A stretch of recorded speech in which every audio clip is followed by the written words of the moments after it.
کیا ریاستیں اس لیے ناکام ہوتی ہے کہ ان کے پاس ویژن نہیں ہوتا، یا اس لیے کہ ویژن کو نظام میں بدلنے کی صلاحیت موجود نہیں ہوتی؟ ریاستی طاقت اکثر نعروں، پالیسیوں یا بڑے اعلانات سے نہیں پہچانی جاتی، بلکہ اس خاموش تعلق سے بنتی ہے جو سیاسی ارادے اور انتظامی صلاحیت کے درمیان قائم ہوتا ہے۔ سیاسی قیادت سمت دیتی ہے، مگر ریاست کی اصل حرکت اس وقت شروع ہوتی ہے جب بیوروکریسی اس سمت کو روزمرہ فیصلوں، فائلوں، وسائل اور وقت کے اندر ڈالتی ہے۔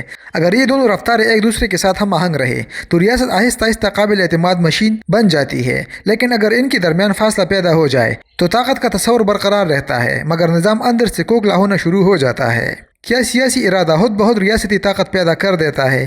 سیاسی ارادہ ہمیشہ تبدیلی کی ابتدا کرتا ہے، کیونکہ یہی وہ لمحہ ہوتا ہے جب ریاست اپنی سمت کو نئے سرے سے طے کرتی ہے اور ترجیحات کو دوبارہ ترتیب دیتی ہے۔ اسی مرحلے پر قیادت یہ فیصلہ کرتی ہے کہ وسائل کا خرچ ہوں گے، کون سی مسائل فوری توجہ مانگتے ہیں اور کس رفتار سے آگے بڑھنا ہے۔ مگر سیاسی ارادہ اپنی اصل میں صرف ایک اعلان ہوتا ہے، ایک نیت جو اس وقت تک حقیقت نہیں بنتی جب تک انتظامی ڈھانچہ اسے چھوٹے، واضح اور قابل عمل مراحل میں تبدیل نہ کرے۔ جب یہ تبدیلی عمل درآمد کے نظام میں منتقل نہیں ہو پاتی تو ابتدائی جوش آہستہ آہستہ توقعات کے دباؤ میں بدلنے لگتا ہے۔ عوام نتائج دیکھنا چاہتی ہے، جبکہ اداروں کو وقت، مہارت اور ترتیب درکار ہوتی ہے۔ قیادت جتنی تیزی سے نئے فیصلے کرتی ہے اتنا ہی انتظامی نظام پر بوجھ بڑھتا جاتا ہے کہ وہ اسی رفتار سے عملی نتائج فراہم کرے۔ اگر بیوروکریسی کی تربیت، وسائل یا اندرونی ہم آہنگی اس رفتار کا ساتھ نہ دے سکے تو فیصلے کاغذوں میں بڑھتے رہتے ہیں مگر زمین پر تبدیلی محدود رہتی ہے۔ اس صورتحال میں حکومت مسلسل نئی پالیسیاں متعارف کرواتی ہے تاکہ حرکت کا تاثر برقرار رہے، لیکن پرانی پالیسیوں کا مکمل نفاذ پیچھے رہ جاتا ہے۔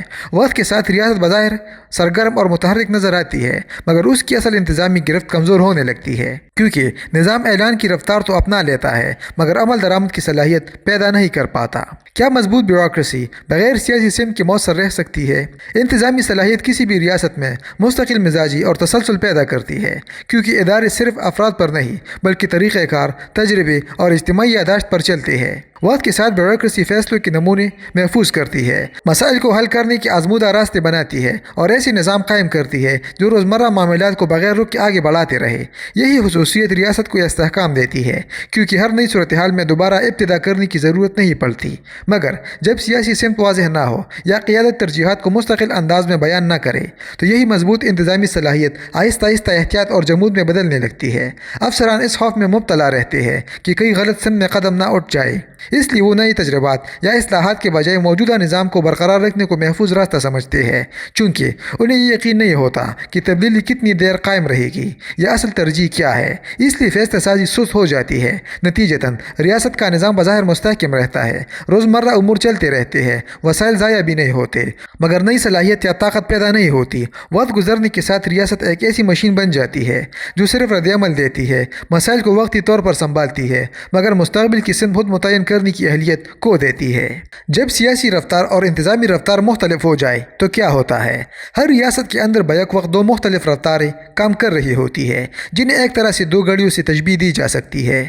ایک گھڑی سیاست کی ہوتی ہے جو عوامی توقعات، انتخابات اور فوری نتائج کے دباؤ کے تحت تیزی سے چلتی ہے، جبکہ دوسری گھڑی انتظامیہ کی ہوتی ہے جو استحکام، تسلسل اور احتیاط کے اصولوں پر آگے بڑھتی ہے۔ سیاست کے لیے کامیابی اکثر جلد نظر آنے والی تبدیلیوں سے جڑی ہوتی ہے، اس لیے قیادت تیز فیصلے کرنا چاہتی ہے، نئے اصلاحات لانا چاہتی ہے اور کم وقت میں واضح نتائج دیکھنا چاہتی ہے۔ اس کے برعکس انتظامی اداروں کا مقصد نظام کو بغیر جھٹکے کے چلانا ہوتا ہے، اس لیے وہ تبدیلی کو مرحلہ وار جذب کرنے کی کوشش کرتی ہے۔ جب سیاسی رفتار مسلسل بڑھتی جائے مگر ادارے اس رفتار کو سنبھالنے کے لیے تیار نہ ہو تو ایک خاموش تضاد پیدا ہو جاتا ہے۔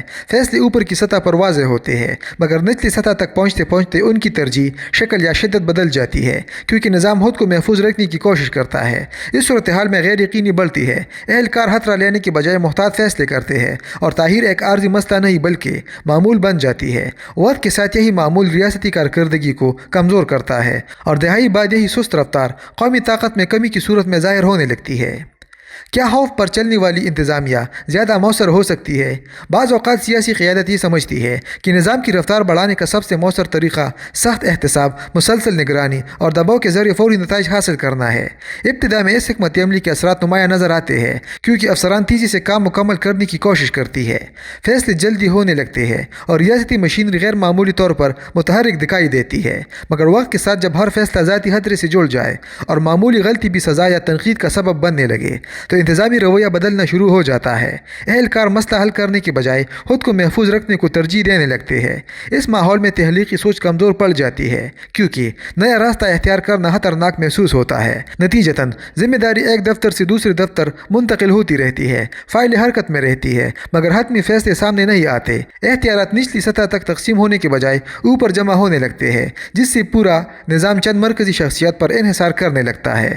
روزمرہ کارکردگی ادارہ جاتی صلاحیت کے بجائے فردی توانائی پر چلنے لگتی ہے۔ جیسے ہی قیادت تبدیل ہوتی ہے یا دباؤ کم ہوتا ہے، نظام اچانک سست پڑ جاتا ہے کیونکہ اداروں نے خود مختار فیصلہ سازی کی عادت کو دی ہوتی ہے اور ریاست کو دوبارہ رفتار حاصل کرنے میں طویل وقت لگتا ہے۔ جب سیاسی ارادہ مستقل بدلتا رہے تو ادارے کیسے رد عمل دیتے ہیں؟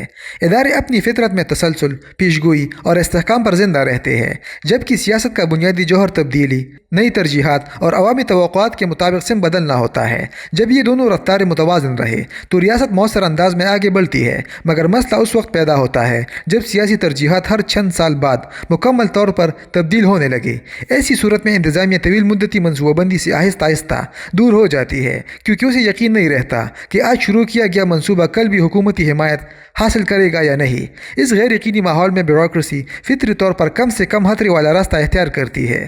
افسران ایسے فیصلوں سے گریز کرنے لگتے ہیں جن کے نتائج کئی سال بعد سامنے آئے کیونکہ سیاسی تبدیلی کے ساتھ ذمہ داری تو باقی رہتی ہے مگر پالیسی تبدیل ہو جاتی ہے۔ نتیجتاً وسائل بڑے ڈھانچوں، اصلاحات اور ادارہ جاتی تعمیر کے بجائے مختصر مدتی منصوبوں پر خرچ ہونے لگتے ہیں جو فوری نتائج تو دکھاتے ہیں مگر دیر پا اثر پیدا نہیں کرتے۔ وقت کے ساتھ یہ رجحان ریاستی صلاحیت کو اندر سے کمزور کر دیتا ہے، معیشت میں تسلسل ختم ہونے لگتا ہے، سرمایہ کاری غیر یقینی کا شکار ہو جاتی ہے اور معاشرہ مستقل سمت کے بجائے وقتی رد عمل پر چلنے لگتا ہے۔ یوں ریاست آہستہ آہستہ منصوبہ ساز نظام کے بجائے رد عمل دینے والے نظام میں تبدیل ہو جاتی ہے۔ کیا انتظامی صلاحیت سیاسی ارادے کو محدود بھی کر سکتی ہے؟ طاقتور انتظامی ڈھانچہ صرف حکومتی فیصلوں کو نافذ کرنے والا ایک خاموش نظام نہیں ہوتا، بلکہ در حقیقت وہ یہ بھی طے کرتا ہے کہ کون سا فیصلہ عملی دنیا میں قابل نفاذ ہے اور کون سا محض نظری تصور رہ جائے گا۔ بیوروکریسی اپنے تجربے، ادارہ جاتی یادداشت اور قائم شدہ قواعد کی بنیاد پر پالیسیوں کو حقیقت کے قریب لاتی ہے۔ جب کوئی نیا یا غیر حقیقت پسندانہ منصوبے سامنے آتا ہے تو انتظامیہ اسے فوری طور پر مسترد نہیں کرتی، بلکہ عمل درآمد کے مراحل میں اسے آہستہ آہستہ تبدیل، محدود یا عملی شکل دیتی ہے تاکہ نظام پر غیر ضروری دباؤ نہ پڑے۔ ابتدا میں یہ رویہ سیاسی قیادت کو مزاحمت یا سستی محسوس ہو سکتا ہے مگر دراصل یہی عمل ریاست کو اچانک پالیسی جھٹکوں، مالی بحرانوں اور انتظامی انتشار سے محفوظ رکھتا ہے۔ اگر سیاسی قیادت اس توازن کو سمجھ لے تو پالیسی سازی اور عمل درآمد کے درمیان ایک صحت مند تعلق قائم ہو جاتا ہے جہاں ویژن سیاست فراہم کرتی ہے اور حقیقت پسندی ادارے یقینی بناتے ہیں۔ مگر جب اس احتیاطی عمل کو رکاوٹ سمجھ کر اداروں کو کمزور کیا جاتا ہے، تجربہ کار افسران کو نظر انداز کیا جاتا ہے یا قواعد کو مسلسل بدل دیا جاتا ہے تو وقتی طور پر فیصلے تیزی سے نافذ ہوتے دکھائی دیتے ہیں، لیکن طویل مدت میں ریاست اپنی سب سے اہم صلاحیت یعنی پیچیدہ فیصلوں کے نتائج کو سنبھالنے اور بحرانوں کو جذب کرنے کی طاقت کھونے لگتی ہے۔ جب دونوں ایک دوسرے پر انحصار سیکھ لے تو ریاست کیسے بدلتی ہے؟ اصل اور پائیدار تبدیلی اس وقت جنم لیتی ہے جب سیاسی قیادت اور انتظامی ڈھانچہ اپنی اپنی بنیادی ذمہ داریوں کو واضح طور پر سمجھ کر کام کرے۔ سیاسی قیادت کا اصل کردار سمت متعین کرنا، ترجیحات طے کرنا اور مستقبل کا ویژن دینا ہوتا ہے، جبکہ انتظامیہ کی طاقت اس ویژن کو عملی منصوبوں، قواعد اور مسلسل عمل درآمد کے ذریعے حقیقت میں بدلنے میں ہوتی ہے۔ جب یہ دونوں دائرے ایک دوسرے پر حاوی ہونے کے بجائے ہم آہنگ ہو جائے تو فیصلوں کی تعداد کم مگر ان کی گہرائی اور اثر زیادہ ہو جاتا ہے۔ ایسی فضا میں ادارے خوف یا غیر یقینی کے بجائے اعتماد کے ساتھ کام کرتے ہیں۔ افسران جانتے ہیں کہ پالیسی اچانک تبدیل نہیں ہوگی، اس لیے وہ طویل مدتی منصوبوں پر توجہ دیتی ہے۔ نتیجتاً شہریوں کو تبدیلی اعلانات میں نہیں بلکہ اپنی روزمرہ زندگی میں محسوس ہونے لگتی ہے، خدمات بہتر ہوتی ہے، نظام کی رفتار مستحکم رہتی ہے اور ریاستی وعدوں پر یقین بڑھنے لگتا ہے۔ وقت کے ساتھ ریاست کو ہر بحران پر ہنگامی رد عمل دینے کی ضرورت کم ہو جاتی ہے کیونکہ مضبوط ادارے مسائل کو ابتدا ہی میں جذب اور حل کرنے لگتے ہیں۔ یہی وہ مرحلہ ہوتا ہے جہاں ریاستی طاقت بلند نعروں یا فوری اقدامات سے نہیں بلکہ پیشگوئی کے قابل استحکام، تسلسل اور خاموش موثریت سے پہچانی جاتی ہے اور نظام خود اپنی مضبوطی کا ثبوت بن جاتا ہے۔ اب نتیجہ سمجھتے ہیں۔ ریاست کی کامیابی یا ناکامی اکثر وسائل، نظریات یا قوانین سے نہیں بلکہ اس تعلق سے طے ہوتی ہے جو سیاسی ارادے اور انتظامی صلاحیت کے درمیان قائم ہوتا ہے۔ جب ارادہ بغیر صلاحیت کے آگے بڑھے تو نظام وعدوں کے بوجھ تلے دب جاتا ہے اور جب صلاحیت بغیر سمت کی چلتی رہے تو ریاست حرکت کھو دیتی ہے، مگر جب دونوں ایک دوسرے کی رفتار کو سمجھ کر ساتھ چلے تو ریاست آہستہ آہستہ ایسی ساخت اختیار کر لیتی ہے جو تبدیلی کو بھی سنبھال سکتی ہے اور استحکام کو بھی برقرار رکھ سکتی ہے۔ یہی خاموش توازن وقت کے ساتھ ریاستی طاقت کی اصل بنیاد بن جاتا ہے۔